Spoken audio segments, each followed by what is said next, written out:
One of the things that holds us back the most when it comes to producing video content is the amount of time it takes to edit. A 3-minute video might take hours to edit, and a 10-minute video might take days. While your editing speed can naturally improve with practice, I'm going to share 20 of my favorite Premiere Pro editing tips to give your editing a boost. Let's get into it. Hello creators, I'm Ben Tolson from Podia, where we empower creators like you to make a living doing what you love. In today's video, I'm going to share a massive list of tips that include things you can do before you even open your project and things that you can do during the editing process. I'm going to try to get through all of these in 10 minutes without rushing, so we'll see how it goes. Let's get started. Check the settings on your camera. Specifically, you'll want to check your exposure and white balance. If you have your camera set to automatic, your shot may be fine, but it's always a good idea to double check and adjust settings so that you have as little color correction to do as possible in post. What you're looking for with white balance is natural looking white and skin tones, and with exposure, you're making sure that the shot isn't too dark or too blown out in the light areas. Make each take or shot a separate clip. When you're recording, whether you're talking directly to the camera or shooting B-roll, it can be tempting to just let the camera roll between takes or B-roll shots. But this costs you time in the editing process because you have to watch through the footage to find the cuts. Get into the habit of stopping and restarting your recording between takes and shots so you don't have to waste time rewatching all of your footage. Review your footage. After you've transferred your video files to your computer, look through your files and see if you can identify any shots or takes you're just not going to use. I often take a handful of shots of the same object for B-roll, or sometimes shoot the same object from different angles. And by looking through before I start a new project, I can identify the clips I know I'm not going to use and then only import what I need. Organize your project. Before you open your project, you can actually organize your files into named folders based on categories, then drag those folders into your project. This will automatically separate your footage into bins. Once your footage is in your project, you can select all of the footage in a specific category and choose a colored label. This will make it easier to find the type of footage you want to bring into your timeline and easier to identify the category of the specific clip on your timeline. Arrange your workspace.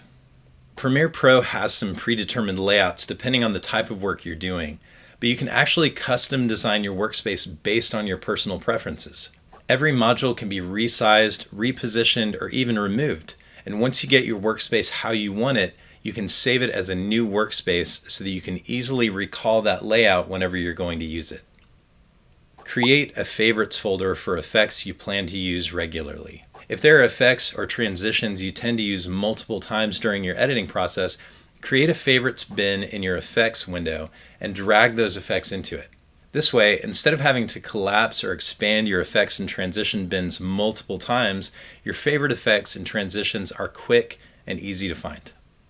Make proxies. Editing 4K footage and even full HD footage can put a strain on your computer and make it difficult and frustrating to edit. Proxies are lower quality versions of your original footage that make it easier for your computer to keep up while you're editing. When you finish editing your video, it'll render using the original full resolution footage. You can create proxies by right-clicking on your footage in the project window and selecting Proxy and Create Proxies. 1280 by 720 is a good size to work with, but if you have a slower computer, you might want to go a little bit lower than that.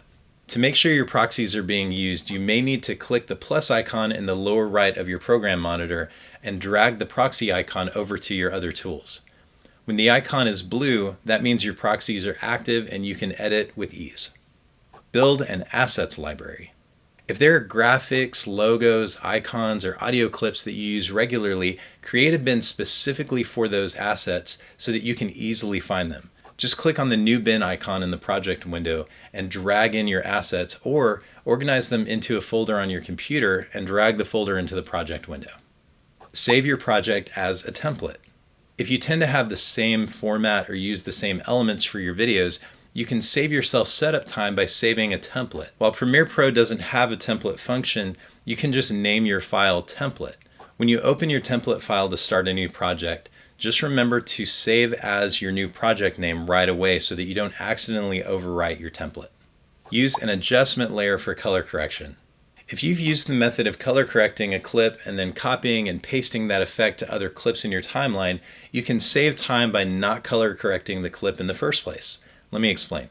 You can create an adjustment layer by clicking the new item icon in the project window and selecting adjustment layer. Drag this into your timeline above the footage you'd like to color correct. With the adjustment layer selected, make your color correction adjustments. This will apply your color correction to any clip below the adjustment layer. You can always make adjustments directly to the clip if there are variances between clips on your timeline.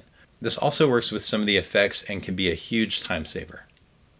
These next few I'm going to walk you through are some keyboard shortcuts. I'm using the default set for mine, but you can actually go into the keyboard shortcut settings and change the shortcut for specific actions. What I want you to focus on is not as much the specific letters, but the tools and the methods I'm using. Ripple trim. This first method is a little bit complicated, but it's a huge time saver. For wherever your playhead is located on the targeted track, that means the track that's highlighted on your timeline, you can either ripple trim previous edit to playhead, which will delete the clip segment to the left of the playhead, or ripple trim next edit to playhead, which will delete the clip segment to the right of the playhead. On my keyboard, I have those set to Q and W. You may want to lock out any clips you don't want to move in relation to your edits, like audio accompaniment or adjustment layers. Duplicating clips. One of my absolute favorite shortcuts to use is Option Drag to duplicate clips. I use this a ton if I've created graphics or text elements with effects I want to use throughout my video. Rather than copying and pasting or rebuilding the text and effects every time, I can Option Drag the clip I want to duplicate and just edit the text. The original version stays intact, and I can do this countless times throughout my timeline. Applying default transitions. In the transition bins, each transition type, video or audio, has a default transition that's highlighted in blue. You can change which transition is your default by right-clicking your preferred transition and selecting Set as Default. And you can also adjust the default length of the selected transition by clicking the menu drop-down next to Effects and selecting Set Default Transition Duration. Once you've chosen your preferred default, instead of dragging it over to your clips, just select your clip and hold Shift-D, or however you set it in your shortcuts. Adjust playback speed. If you're editing a talking head video or if you've got a lot of footage to work through, you can hold Shift-L after you've started your video to speed up your playback. You may want to tap it a number of times to get up to a comfortable speed. Unfortunately, once you stop and restart the playback, it'll revert back to the normal speed, so you'll have to use the shortcut again. But still, it can give you just that little bit of extra speed when you're editing. Zoom like a pro. You might already know that you can zoom in and out of your timeline with the plus and minus key, but you can also hold the command key as you zoom to change the vertical height of the video tracks and the option key as you zoom to change the vertical height of the audio tracks. You can also hold the option key and track up or down on your mouse, and the timeline will zoom in or out to wherever your cursor is located. Save timeline presets. Another way you can make it easier to get your preferred timeline view is to create timeline presets. This only works for track heights, but it can come in handy if you're working with multiple layers. For this, adjust the height of your tracks to your preferred view, then click the wrench icon in the timeline window and select Save Preset. Next, give your preset a name and select a track height preset. Now you can map the track height preset to a keyboard shortcut in your shortcut editor. I'm going to use Shift and a number key for mine. Now instead of having to manually adjust the height, I can use the keyboard shortcut. Markers. Another way to easily navigate through your timeline is by using markers. Before you add your markers, you may want to click Markers in the menu and make sure Ripple Sequence Markers and Copy Paste Include Sequence Markers are both checked. This ensures that the markers will move with your footage as you make edits. The simplest way to add a marker is to put the playhead where you'd like a marker and hit the M key. Once you've added your markers, you can use Shift-M or Command-Shift-M to jump to the next or previous markers on your timeline. Copy and paste effects. If you want to copy any type of effect to another clip, select the original clip, highlight the effect you'd like to copy, and type Command-C, and then select the new clip and type Command-V. This will automatically add the effect to your new clip, including any animations you might have added to the effect. Replace clip from bin.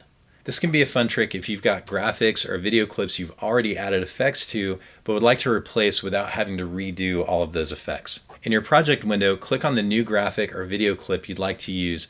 Then in the timeline, right-click the clip you'd like to replace and choose Replace with Clip and From Bin. This will replace your clip while leaving all of the effects intact. Create transition effect presets. This technique uses the adjustment layer and works with effects that can be applied to clips through the adjustment layer. For example, I've created a transition that uses directional blur and lens distortion to transition between clips. Because these clips are in the adjustment layer, I don't have to manually apply these effects to every clip. I'm going to select the adjustment layer and put the playhead right at the center of the transition and type M to create a marker on the clip. This will allow the adjustment layer to snap easily to the cut points between clips. If you want me to make a video about how I created this transition, let me know in the comments. The last step is to right-click the adjustment layer and select Make Subsequence. This will appear in your project window and you can rename it however you'd like. Now you can just drag that subsequence to any place on your timeline you'd like to use that transition. All right, that's all of them. If I blew past the 10-minute mark, I apologize, and hopefully these tips were worth it. They've helped me a ton, and I hope they help you as well. Were any of these tips new to you? Are there any tips you'd add to this list? Let me know in the comments. Don't forget to subscribe if you're not already, and hit the notification bell so you can be the first to know when we publish new videos. Thank you for watching, and I'll see you next time.